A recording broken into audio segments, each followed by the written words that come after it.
Hey everybody, this is Dan, And this is Ron. and we're coming to you from the planet Melmac for a very special holiday episode of Anomini Questionable Movies. Yeah, Um, yeah, very special. you want to set up what we watched, Ryan? What did we just watch? Okay, so ALF was a TV show in the 1980s about an alien. ALF stands for alien life form, who crashes on the planet Earth and lives with the Tanner family: mom, dad, older teenage daughter, and younger kid son. And Alf wants to go back home, but he seems to stop trying to fix a spaceship, I think, at some point. And he likes to eat cats. He So likes to they eat have cats and cookies. Yes, cats and cookies. So this was the very special two-part Christmas episode from, was it season 2? Yeah, and I'm gonna guess it was in the middle of the season because that's usually when they air Christmas episodes. Right, right. If you started So it's September. got to be like 213 to 214, or like something in like the early teens. Yeah, it's something like that. Uh, So in this one, the Tanner family goes to a cabin that the dad, Willie, used to go to as a kid. And the guy who owns it, played by Cleavon Little, who was played Sheriff Bart in Blazing Saddles. He collects toys, fixes them, and gives them to sick kids in a hospital. But Alf accidentally ends up on the truck, so he has to stay perfectly still, so that he looks like a big toy. He ends up being given as a gift to a girl who turns out to be terminally ill. And let's see, but he ends up revealing who he is because she tries well, she misgenders him first. That's how you know it's 1980 something. Right. She calls Um, him she calls him Amanda. and that was clearly the most offensive part of this television program. Alf being misgendered. Yes, I can't get over it. Yeah. Yeah, so then we find out that she's terminally ill. And then he ends up hiding in a cart in which a pregnant woman is put on. Somehow she ends up stuck in the elevator alone, and Alf has to deliver the baby. So she's screaming at first because she sees him, and he ends up. But it all works out, and so the terminally ill girl is named Tiffany. So now then, they named the little baby girl Tiffany. So there's life and death, and then the Cleavon Little, Mr. Foley, George Foley, his wife died just a little while ago, and he's really depressed. Alf manages to get back on the truck. He's wearing a Santa suit. And Mr. Foley stops. He's driving in the snow, and he stops on a bridge, and it's directly out of It's a Wonderful Life, and like shot for shot. Yeah, and he's about to throw himself or jump into the river, but Alf stops him. He's basically he's Clarence, and George Foley is George Bailey. But he convinces George, Mr. Foley, not to jump. George thinks that he's the real Santa Claus. He won't believe that Alf is an alien because he doesn't believe in aliens, but apparently he does believe in a flying. Well, it's not a flying man in a red suit, because he actually not even a real man. It's Alf. Yeah, I mean, it's clearly not Santa. Well, he's 3 feet tall, has a snout that's about 2 feet long. Well, you think like George Foley, if he'd watched more TV, he probably would have jumped because he would have known it was Alf. Right. But then he convinces George to go to take him back to the cabin, because I don't know, something, he needs to bring gifts to the Tanners, I don't know what. But so he ends up going to fool George so he stays with the illusion that it's Santa. He ends up going in there through the chimney. And then, the Tanners have been searching for him, because they're like, where'd Alf go? Where'd Alf go? And they're very sad. It's the worst Christmas ever because Alf is missing. And then there was a whole stuff about gifts at the beginning. So then and they were so pissed at Alf to begin with. And it wasn't like they were, I think so. Like Alf is a program. You have the father clearly hates Alf, but there's some kind of subconscious understanding on the part of the Tanner family that they are in fact fictional, And without Alf, their fictional existence comes to an abrupt halt, Right. which by the end of the fourth season, it did even with Alf. Then Alf realizes, and this also comes to a head in the last episode of the series. They thought they were going to get picked up. They weren't. So the series ends on a shot that seems to imply that Alf is being taken to Area 51 to be dissected. Basically, Alf realizes that if he doesn't have the Tanners, he's just going to be like a bunch of grainy autopsy photos in a conspiracy theory book. So there's this mutual aid, understanding. They need each other basically because of us, the television viewer. Except not me, because I wasn't. I wasn't eligible to be counted in the Nielsen ratings when the program was still on. But Ron was part of why they continued to exist for the 4 years that they did. 4 years, a movie and an animated TV show. I was a tween and a teen when it was on, and I used to watch it. I watched it for a few seasons and then I stopped. I think I just abruptly stopped at some point. And I think it's because I realized that it wasn't a very good show. But for a while, I still watched it all the time. But just to finish off the episode, it starts off with Alf. Alf had opened some of the presents and wore them himself, or he took all the tags, he just rewrote them as if all the gifts are going to everyone from Alf, even one of them is from Alf to Alf. At the end of the episode, the Tanners go to the hospital, they bring the gifts, and they give them to Tiffany, the dying girl. Well, they brought some of them. I don't think they brought the bicycle. No. That would be kind of cruel. It was the bicycle that the dad was putting together for the kid, and these look like the instructions for spinal reconstruction. Right? That was like, there's some weird. This whole episode. Well, it wasn't funny. It was a tearjerker. There were occasional laughs, but it wasn't a tearjerker. It was just like it was just a train wreck. Yeah. Well, I don't know. Like every conceivable level. It jerked some tears out of me, and I knew that I was being manipulated, and I knew that it wasn't very good. But it's still. Wait, did you cry at this? What was that? You cried? Well, I teared up. Oh man. Yeah, a little bit. I tear up easily at stuff like this. So. Man, you have like a heart that I'm clearly lacking. Yeah, there's just like a lot of confusing, because like you think it's dark enough when. You know what it is? Because it gets really dark, right? Because there's like a lot of death for an episode of Alf. Like Alf is not usually a show that is particularly concerned with mortality. I can say that from the 3 episodes now that I've watched. I think that's a safe presumption, right? Like it's not really. It's like I've been I've been watching a lot of Homicide: Life on the Street. That's a show where they talk about death a lot. I don't think Alf. Has that same kind of regular tone to it, but you have the terminally ill kid who was based on a real kid, believe it or not, and her Make-A-Wish. She was part of the Make-A-Wish Foundation, and her wish was to meet Alf. So right, which and that prompted the creation of the Make-A-Better-Wish Foundation. We have consultants on the line, and we can encourage you to shoot for a higher or further star. And if it wasn't already, like there wasn't enough death in it, at the end of the episode was in memory of 2 people, one of them being the real Tiffany. Well, we didn't even get all that, because like, okay, so the guy's wife is dead at the beginning of the episode, the mall Santa guy who fixes the toys, or not mall Santa, he's hospital Santa. He's that variety of Santa. And then he's about to kill himself. Right. Until Alf intervenes. And even with all of that, the most horrifying moment in the entire episode is Alf delivering a baby, because like Hitchcock, they realize that it's scarier when the scary part is what they leave to your imagination. So we just see Alf in surgical scrubs holding a children's book called like You're Having a Baby or something like that. He says, so what happens to be the problem here?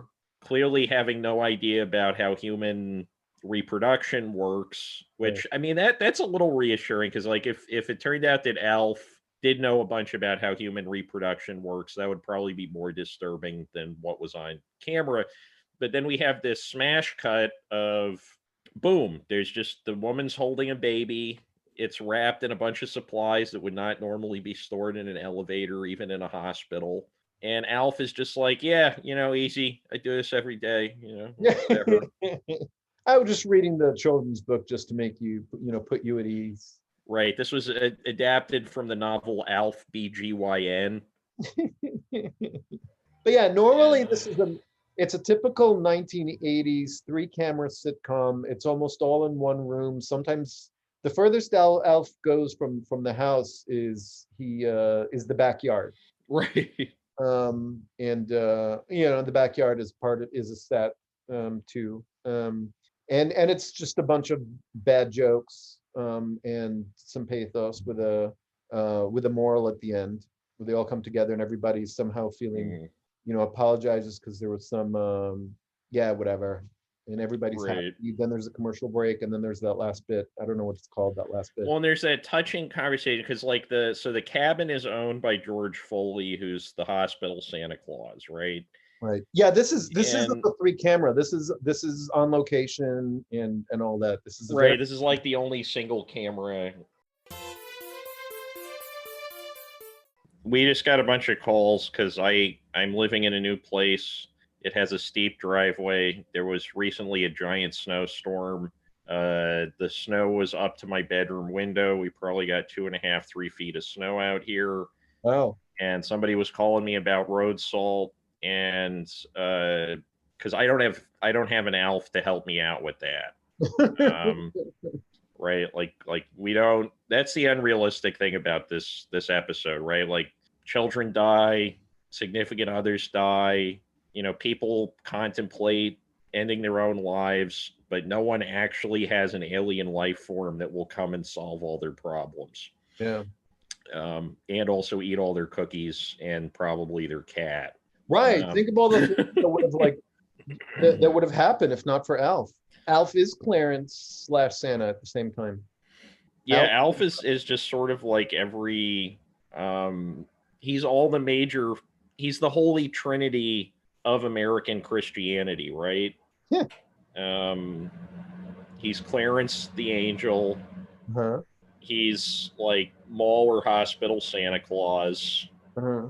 And I didn't think that through that far, but I guess the third person in this Holy Trinity that I'm proposing would be like sudden OBGYN in this situation. Oh, wait, and he's a conceptual Jesus, because you've got the dying girl and the newborn baby, and the newborn baby is the antiphony, as if it's raising Tiffany from the dead. Right. Okay. Yeah, you're right. So we have Jesus Alf in this episode. Yeah. And Santa is basically God the Father, right? And the elevator is it symbolizes transition. Oh between man. Stages, yeah. Yeah, wow. This is two Jews saying some really offensive things about Christianity. But I guess if we're subjected to Santa every year and Christmas, not subjected to, but we don't get to participate in the same way. Although I've actually participated in a few. Right, and I haven't celebrated. I mean, I guess I've had like a weird Christmas history because my mother's side are I'm not sure what. I think they're Protestant. I forget that you only have Jewish. Yeah, I'm like a melting pot. Yeah. Of like Jew and not Jew, but I think I got more of the Jewy stuff. Like puberty favored the Jewish side, I guess, and but no, we used to go to my grandmother's. I mean, I was gonna go there this year, but obviously she's 92, and the only fate worse than getting run over by a reindeer is giving your grandmother COVID-19. Nobody wants to be the person who's, hey, I'm bringing holiday cheer and killing grandma, so I'm probably staying in and watching bad Christmas movies with Matt and Ron this year. Maybe a few other people over Zoom. Maybe we can make it like a little nominee holiday party, like it was like we were a company with employees or something. Yeah. Well, on Christmas Eve or Christmas Eve Day, the Cinema of the Damned, which is the physical location, is closed, but Cinema of the Damned social cinema is going to have a Christmas marathon called Xmas. It's all like really, really bad and horror Christmas movies and all sorts of stuff like that. Anything you can imagine. Anything Christmas you can Eve that's imagine. like off the beaten path. And stuff And you can't even imagine. And I think that's going to be on Twitch. It's going to be on Twitch. So we might drop in, you know, if you've been like really itching to talk to us over chat, I'm definitely going to be dropping by and chatting with people in the chat bar. Yeah, for a bit of Xmas. It's Amsterdam time. It's noon, from noon till 6 a.m. It's 18 hours, but that's 6 a.m. Eastern to midnight Eastern. So basically all waking hours on Christmas Day Eve on the East Coast. And I'll be up probably at 5:30. So I don't know if I could be there for the whole 18 hours, but I'll be there for a lot of it and then tune out for a little, or, you know, step away from it for a while and then come back. And actually helped a little bit with the programming. I looked for not the full movies, but finding old Christmas commercials and stuff. I found a whole bunch of Ronald McDonald skating commercials from the 80s. Oh man, some really episodes of a Donnie Marie Christmas special. So I found some of the creepier stuff, and a bunch of things like that. So we're gonna show. We're gonna show that. So it's fun helping with programming like that. I've done it with the Halloween marathons they used to have. They actually had it this year, even after the cinema closed. So my programming part was to help find those old Halloween commercials, like Count Chocula and Boo Berry. They had a special Halloween something or other. I don't remember, but things like that. I also noticed that George, Ron's cat, ever since we talked about Alf eating cats, was like behind Ron, keeping like a really, really careful eye on him. Yeah, it's like once an Alf viewer, always an Alf viewer, right? Yeah. It's like alcoholism. Like you recover. You're not. It's not like you're an ex-Alf viewer. Yeah, I used to watch Alf because I would connect with him on the whole eating cats thing. That's the part that, so here I am. That's why I got a cat. He doesn't know this yet, but he suspects. I'm fattening him up right now. Well, I didn't have to work on that. He was already big to begin with when I got him. So anyways. Christmas celebrations, I feel like I have a lot of memory because like Christmas and Hanukkah, we would go down to my dad's family. We'd usually just have a party, but you're not going to like crash with them for 8 straight days. Like we weren't. Right. We weren't like heavy Orthodox, whatever. Although I don't think that's what the Hasidim do for Hanukkah. I don't think they really care that much about Hanukkah. Hanukkah's not really a major Jewish holiday, except for the fact that it like happens to coincide somewhat with the capitalist harvest festival known as Christmas. But yeah, we would go to my grandmother's, the place with all the crying clown paintings, and she'd have like a tree set up, and we would stay there overnight. And I got a lot of comic books, and then Christmas Day usually, I get all the presents, and then I would read through probably like 10 or 15 graphic novels in like 3 days, because that's like all I would do back then. Okay. And then, I'd read them again, and so it wasn't a terrible investment. I still probably got a decent number of those, but it was fun. We eat some ham, some like honey glazed ham, some like green bean casserole kind of stuff, kind of like Thanksgiving without the turkey or the cranberry sauce. Uh-huh. It was a good time. Yeah, cool.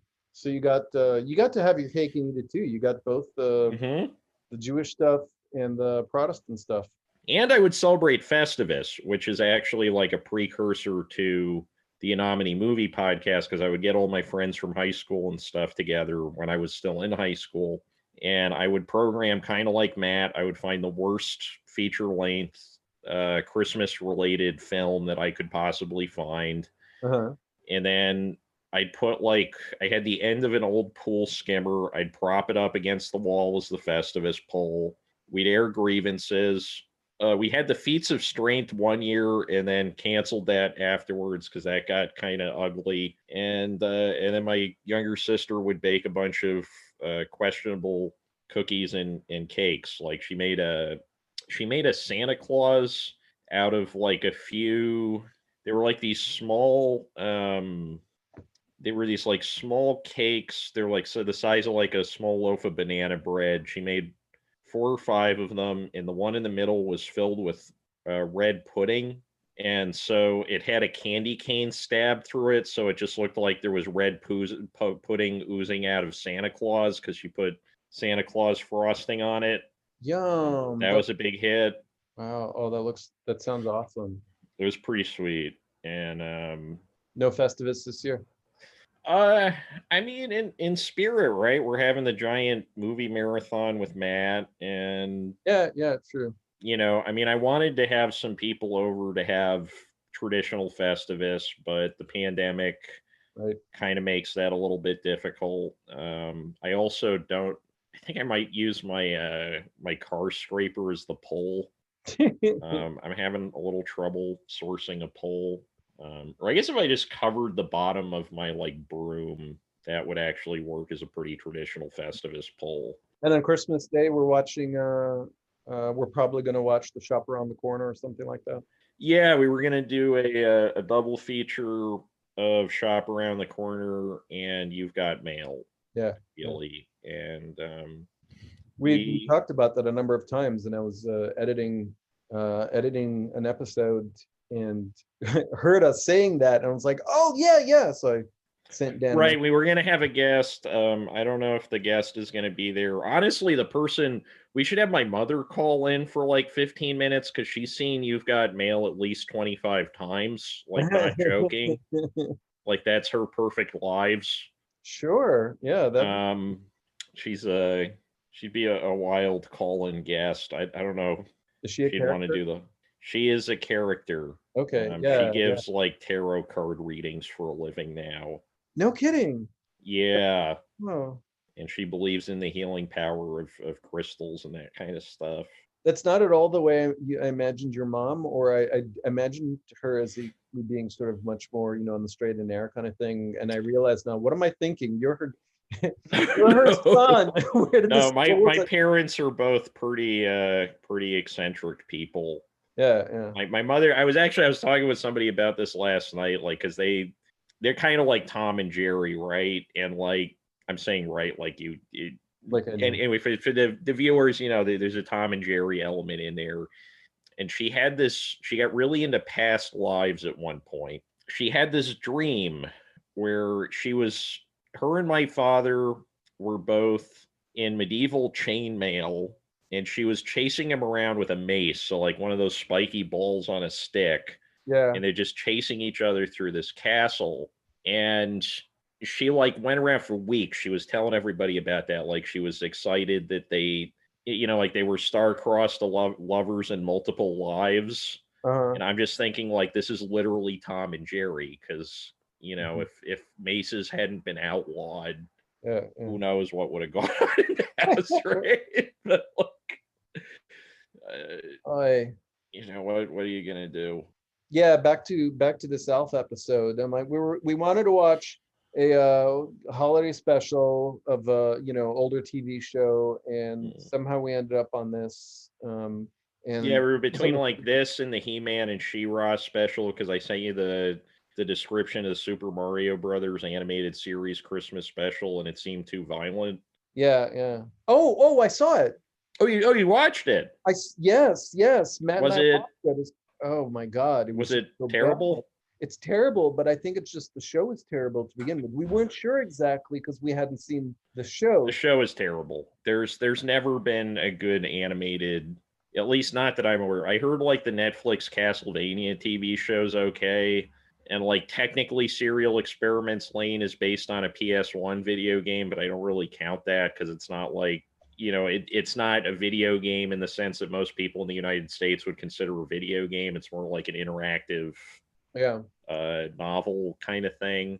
But yeah, like the Sonic the Hedgehog animated series, I remember that being terrible when I was a kid. There's at least 3 different versions of the the Mario Brothers TV show. There was the one where they had Lou Albano and the other wrestler guy in the Yeah. pre-credit things. There was a few of those. There was a one-season Legend of Zelda TV show that was also awful and is mostly known because there was a clip that became a meme where it's Link is talking to Zelda and he's like, "Sorry, princess," Huh. and that's like made for GIF reactions, right? And Yeah. But so what do we end up with? We end up watching a Lifetime movie with Alf. with Alf. Yeah, this was a Lifetime movie. I mean, there were a few jokes, and the soundtrack came on a few times, but there was some awkward laugh track stuff in this. Like there's a point where the doctor, right before he pushes this pregnant woman into an elevator, which I don't think is standard. I don't think they wouldn't keep her on a separate floor if she was about to give birth that I'm aware of.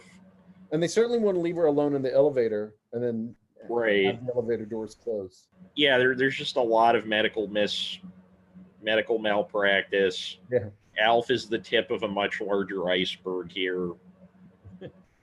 And yeah, no, it totally has that Lifetime vibe of, but oh wait, I was going to say the most inappropriate laugh track moment. What is it? The doctor says like, and here comes the difficult part, and the pregnant woman's like, oh, the excruciating hours-long agony of delivering a child. And then he's like, yep. And then the laugh track comes on. Like, I'm not even exaggerating that much. Or like, what's his face? George Foley, he goes up to Mr. Tanner at the end, and Mr. Tanner's like, well, I don't know if we're going to be able to keep this cottage that you gave us for some reason. And then George Foley's like, oh, I get it. You're trying to avoid paying more taxes. Right, like out of nowhere, right? Like we're just talking about, dying kids and like suicidal adults and stuff. And then the important thing is that Mr. Tanner can't afford any more taxes because Alf is eating all his food. Right. Cats were more expensive in the 1980s.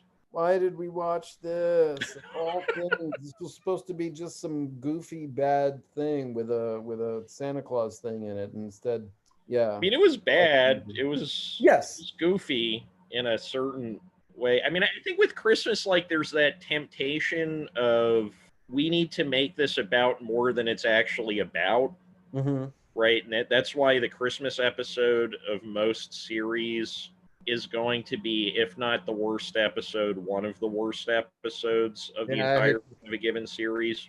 I hate Christmas episodes because it's pretty much always the same thing, and they're just not that good. They're lazy. Christmas episodes are lazy. American Dad has amazing Christmas episodes. Okay. But and American Dad also has an Alf character who became the best character on the show, Roger, who's basically Paul Lynde. Right. There's so many reasons why American Dad shouldn't work, but for some reason it's like continued working longer than pretty much any animated show that's ever been on television, because it still hasn't jumped the shark, and they're on like season 18. Is it still running? It's still on, yeah. There's still new episodes on TBS every few months, yeah. Oh, wow. Fox got rid of it, but then TBS were like, if we put on new episodes and take the syndication package, there's more than 300 something episodes of that. I had no idea it was still running. I guess it's still pretty good. Yeah, that was fun. So, Ron, I have a very serious question to ask you. Would you rather have Santa Claus or Alf come down your chimney uninvited, unannounced, and eat all your food? They're both going to eat all my food? Well, I mean, it's Alf. Well, I guess the big difference is Santa Claus wouldn't eat George. Oh, that's a good point. Yeah, for that alone, I would choose Santa over Alf. Aw. Yeah. Ron loves George, everybody. What was that? Ron loves George. Yeah. He carved it into his table. Ron Hart. Oh, no, it's just I don't want Alf to take my dinner. George, cover your ears. So that's why you've been fattening him up. Yeah. I let the cat out of the bag. But All right. Can you think of any other ways to ruin Christmas? Oh, plenty. Too many for this episode. I mean, there's been a cottage industry of that in Hollywood, right? Because like everybody, actually, I saw a great Twitter post this morning where it was somebody who'd grown up as a Muslim who was, because of the pandemic, he's celebrating Christmas with his roommates for the first time ever as like a 30-year-old man. Uh-huh. And he's like, I'm going to look at this from a strict anthropology standpoint. And he says it's basically an unpaid part-time job that everyone takes for 2 months a year. And I think that's completely true, right? Because people go all out decorating this shit that they're never going to use again. All of it goes back down in their basement, like Norman Bates' dead mother for the other 10 months of the year. And, but they're like up, if you want to sleep in ever during the Christmas period, that's a sign that you don't actually believe enough and you're not decorating or cooking large amounts of food or doing this or doing that. Granted, the Jews, we got the day of rest, right? There's no if you're a hardcore Jew, I think that's the technical term. The JDL is going to come after us, but there's a day of the week where God's like, stop working, take a fucking break, take a load off, sleep in, do whatever. And, when that evolved into Christianity, I don't think there's a point where Jesus says, like, no more days off, but it's just sort of implied. Yeah. Right? Like, the only thing that you're supposed to take a day off from doing is, like, for a bit of the year, you're supposed to take a day off from eating meat. The rest of the year, there's just one day where you can't buy hard liquor from convenience stores, depending on where you are. Which is not the same as not working. Right. Oh my God, it is snowing. So I was actually, I was gonna visit Dan over New Year's, but we decided it's probably better to wait till spring because one, it's really hard to just drive and park there, and I'm actually afraid that there might be a snowstorm then. Yeah, your car would not make it up my driveway. I didn't even think about that because we didn't have snow until a few days ago, but my car does not make it up my driveway. Yeah. And the other thing is that we're experiencing the third wave of COVID, so it would be really irresponsible, even though your area isn't even marked as a yellow zone, right? It's not yellow, orange, or red. It's a fine place to be. Okay, so I had kind of like a serious question come to mind. Sure. Do you ever think so the Make-A-Wish Foundation, right? Is the birthing point of a million rhetorical, theoretical, hypothetical questions. Right. Do any of the Make-A-Wish kids, are they just like, I want to live? Oh wow. Like, does that ever happen? And I don't think it does, because I remember like the guy who did Blue's Clues, the guy who played Steve on Blue's Clues for forever. I mean, that's after your time, unless you were watching it. No. But you know Blue's Clues. You know what it is, right? Yep. Yeah, so he was doing a Reddit AMA, and he's a surprisingly deep dude. And somebody asked him, because he's done a lot of these Make-A-Wish appearances, right? Because he's they're like, oh, I want to meet Blue the dog and Steve. And so he shows up. And the thing that he mentions in there is that basically most of the times he showed up, the kids were resigned to death. And he was showing up there so that they could pretend to be happy for the sake of their stressed out parents. Oh, God. Seriously? Yeah, and on the one hand, that shows like this incredible generosity and maturity in the kids, but on the other hand, it's like the most depressing thing I ever saw on Reddit. Right. Wow. No, that's a really good question. If any of the kids asked that, I now that you asked that, I bet a lot of them would, and maybe in the process they actually became resigned to death, just in knowing that that's not an option. That was sort of the final. I don't know. This is. I mean, because it's got to be awful, right? Because like all of your, you haven't been around for that long. All of your, it's got to be being terminally ill's got to be awful. That's the deepest comment I've ever said on this show. That's totally not obvious, but like, right? Like they're kind of thinking, they're constantly getting these messages of like people saying how much they care about them, etc. And all of these are clearly covered in masked stress because like we're naturally wired to be stressed out by the presence or representation or like the appearance of death, right? That's why people like kind of get skeeved out by seeing people who are ill. Uh-huh. And like even on Christmas specials like the ALF special, when you have a terminally ill kid, there's not physical indicators. They always just say, oh, this kid is terminally ill. Right. She doesn't look like she's about to die. Yeah, I mean, she doesn't look like she's ever going to be on network television again, which I think was the case, but that doesn't have anything to do with, that's like that Mr. Show sketch where it's like, we didn't kick you out of the band because you had one arm. We kicked you out because you were a shitty drummer, right? But like, yeah, just a lot of.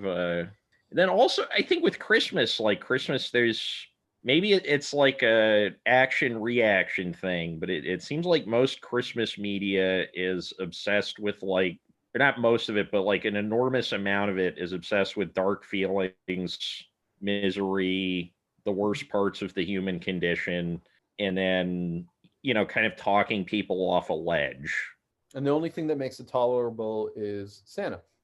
Right, Santa and presents. But then they also like they need to shame you about getting the gifts, right? Because even the ALF special at the beginning, Mr. Tanner is like, we went out to this cabin and we couldn't afford gifts, and it was the best Christmas I ever had. We're like, and any of those things, like basically the thing exists to sell you toys and then shame you for wanting the toys. Right. They give away gifts. They bring them to the girl who's dying. Right, and if the gifts make it an awful Christmas, then they're basically saying like we're dumping the materialism and awfulness of Christmas at your doorstep because you're not going to be here tomorrow. Well, I'll say so. Just in line with that, and in line with your question about the Make-A-Wish Foundation and the kids saying that, I do hope the real Tiffany, whose wish was to meet Alf, she must have. I hope that actually helped her, that little bit towards the end when she. Well, I mean, based on the final episode of Alf, she might have met Alf a second time on the other side. Oh God, I can't.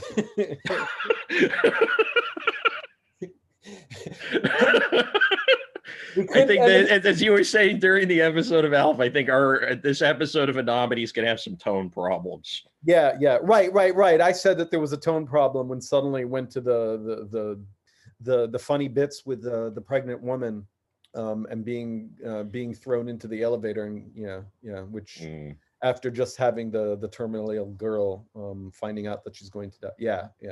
Yes, there's a serious tone problem to this episode. Although there might be a serious tone problem to every episode now that I think about it. So, in other news, Donald Trump just appointed Alf head of the COVID-19 Special Commission after seeing him in scrubs with his mask not on properly, because he has bad mask etiquette in this episode. He's like, you can totally see his mouth's open and moving.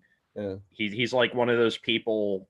Granted, he has a giant nose, so he's doing it the opposite of how humans seem to do it. But he's like one of those people you see out where it's like, oh, I got my mask on, but like it's not covering my nose, and it's just sort of like it's like a fashion statement. It's like I want to give the appearance of caring whether or not you get COVID-19 and die, but I don't actually care. Right, I'm covering my mouth. That's really where it travels from. The nose doesn't spread COVID-19. Yeah, and it's like, and I needed to breathe. Right, like you'd think that the thing everybody was afraid of was like them talking. It's like the real problem is not people coughing and dying, but that they won't shut up. So it's like, all right, we'll cover my mouth. I guess if you breathe through your mouth and not your nose, they probably would be mouth breathers. Yeah. in the literal and figurative sense of the word. So anyways, any last thoughts about Alf and Christmas? And we're talking about Christmas, about the Alf special. Now that you've seen an Alf episode that is nothing like any other Alf episode. Every Alf episode I've seen so far is not like any other Alf episode. Like No, it's a program with a shocking amount of variety. yeah, yeah, yeah. I guess you could do a lot when you've already got an alien life form. You've already got an elf in it, so you could just take it anywhere you want to go. Right, because you have that like cultural diffusion angle. That's like why the first 20 Henry James novels are all about somebody from Europe meeting somebody from the United States, right? It's really, there's Henry James and then there's Alf in Wow. the grand tradition of cultures coming together and learning how to tolerate each other. Yeah. Maybe not so much in Henry James. Henry James, it usually ends poorly, but Yeah, yeah, yeah. they worked out the kinks with that by the time Alf came on the air. I guess beyond that, just stay safe, everybody.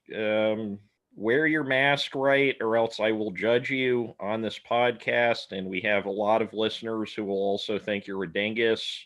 Wear it over your nose and your mouth at the same time. It's not that hard. But otherwise, stay safe, have some food. And from this Jew to you, have a Merry Christmas and a Happy New Year. Yep, and we're not going to shame you about wanting presents because Yeah. toys are one of the joys of life that does not diminish as one ages. Yeah, yeah. When people get you stuff and when they think about it and when they're thoughtful and they really know and understand what you want, it could be a really nice thing. So yeah, and I guess we'll and also check out the Cinema of the Damned X Mess. It's going to be on Twitch. We'll put up. I don't know if it's going to be going on when this episode goes up, but oh gosh. I guess I would have to post this before. So not post this on Christmas or even Christmas Eve, but post it the day before so that okay, we might have to split the work on editing this to get it to. This will be a rush job. Yeah, yeah. I think I could do it. I'll actually start it right now. I've Okay. nothing to do. And so just to find it, it's Cinema of the Damned. Damn is spelled DAM''D. The event is called Xmess, XMESS. And if you just do a search on Facebook, it's an event on there, and anyone can join. So and yeah, that's it. So take care, everybody, and Merry Christmas from Melmac.